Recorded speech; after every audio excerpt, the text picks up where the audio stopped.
அஸ்ஸலாமு அலைக்கும். இன்னைக்கு நம்ம உணவு தட்டில் போன வீடியோவில் பார்த்த சில்காவை டீட்டெயிலாக தான் பார்க்க போகிறோம்.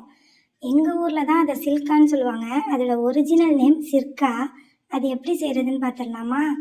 சில சகோதரிகள் போன வீடியோ டீட்டெயிலாக இல்லைன்னு கேட்டதுனால ரமலானும் ரொம்ப சமீபமாக இருக்குது, நீங்கள் தயார் பண்ணி வச்சுக்கணுங்கிறதுக்காக இதை கொஞ்சம் சீக்கிரமாகவே நான் அப்லோட் பண்ணுறேன். அது மட்டும் இல்லை, போன வீடியோவில் ஒரு சின்ன தப்பு நான் செஞ்சுட்டேன். அது என்னென்னா, நபிகள் நாயகம் சொன்னதாக சொல்லியிருப்பேன். சில்கா இல்லாத வீடு குழம்பு இல்லாத வீடு ஆகாதுன்னு சொல்லியிருப்பாங்கன்னு சொல்லிட்டேன். அது அப்படி இல்லை, சில்கா இருக்கிற வீடு குழம்பு இல்லாத வீடு ஆகாதுன்னு சொல்லியிருப்பாங்க. டங்கு ஸ்லிப்பாகவே அப்படி சொல்லிட்டேன்.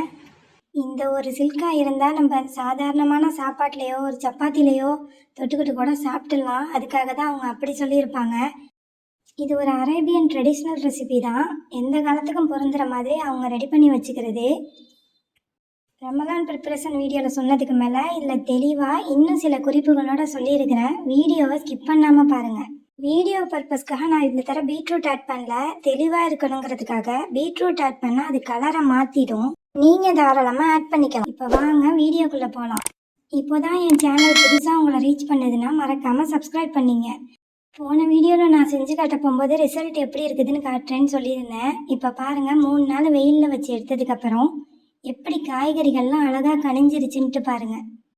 உங்களுக்கு பிரியமான எந்த காய்கறிகள் வேணாலும் எடுத்துக்கலாம். இது வெந்ததுக்கப்புறம் ரொம்ப க்ரன்ச்சியாக டேஸ்ட்டாக நறுபுறன்னு இருக்கும். அவசியம் ட்ரை பண்ணிவிட்டு எனக்கு கமெண்ட்டில் சொல்லுங்கள்.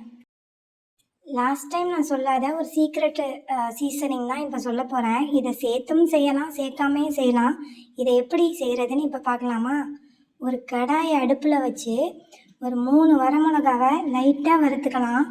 இந்த சட்டியுடைய சூட்லேயே ஒரு டேபிள் ஸ்பூன் கடுகை நான் வறுத்துக்கிறேன். இந்த சூட்லேயே இதே நல்லா படப்படன்னு வெடிக்கும். அந்த டைமில் ஸ்டவ் ஆஃப் பண்ணிடணும். இந்த ஒரு மசாலாவை அதில் நம்ம சேர்க்க போகும்போது நல்ல ஃப்ளேவர்டாக இருக்கும். காரமாக இருக்குங்கிற பயமே தேவையில்லை. வினிகர் உங்களுக்கு எல்லா காரத்தையும் இழுத்துரும். ஃபஸ்ட்டு கடுகை திரிச்சிட்டு அதுக்கப்புறம் காஞ்ச மிளகாவை போட்டு அரைச்சிங்க. சில்லி ஃப்ளேக்ஸ் இருந்தால் கூட நீங்கள் ஆட் பண்ணிக்கலாம். அதுக்கப்புறம் நான் இன்றைக்கி கொத்தவரங்காய் வத்தலாம் இது கூட ஆட் பண்ண போகிறேன். உங்கள் கிட்ட மிளகா வத்தை எது இருந்தாலும் ஆட் பண்ணிக்கலாம். அப்புறம் வினிகர் தான் தேவைப்படும். அப்போலாம் எங்கள் பாட்டியா இந்த வினிகர்லாம் கிடைக்காம வாசலில் பதநீரை வாங்கி அதை 40 நாளைக்கு பதப்படுத்துவாங்க. ஒரு மாதிரி அதை பக்குவப்படுத்தி அதுக்கப்புறம் அதில் காய்கறிகள், ஊறுகாய், வத்தல் எல்லாத்தையும் போட்டு அதுக்கப்புறம் அதை 1 மாதத்துக்கு பதப்படுத்தி அப்புறம்தான் அதை யூஸ் பண்ணுவாங்க. ஆனால் இந்த காலத்தில் நமக்கு எல்லாமே ஈஸியாக இருக்குது. 2 நாளையில் ஈஸியாக தயார் பண்ணிடலாம். அவசியம் இதை ட்ரை பண்ணி பாருங்கள். காஞ்ச மிளகாய் இருந்தாலும் போட்டுக்கலாம், பச்சை மிளகாய் எல்லாமே உங்களுக்கு காரமாக இருக்காது. வினிகரில் வெந்துடும். சாதத்தோடையோ ஒரு நூடுல்ஸ் ஆக்க போகும்போது, மந்திக்கு இதுக்கெல்லாம் எடுத்து வச்சு சாப்பிடும்போது ரொம்பவுமே டேஸ்ட்டாக இருக்கும். தக்கரை இல்லாட்டி கிளாஸ் ஜாரில் தான் யூஸ் பண்ணுங்கள். இது கூட 1 டீஸ்பூன் அந்த கடுகு மிளகாய் திரிச்சதையும் 1 டீஸ்பூன் உப்பையும் போட்டு பாதி அளவுக்கு வினிகர் ஊற்றிக்கலாம். இதில் நிறைய பேர் கொதி தண்ணி ஊற்றுவாங்க. அந்த மாதிரி ஊற்றுனீங்கன்னா ரொம்ப நாளைக்கு வராது, சீக்கிரமாகவே சளிச்சு போயிடும்.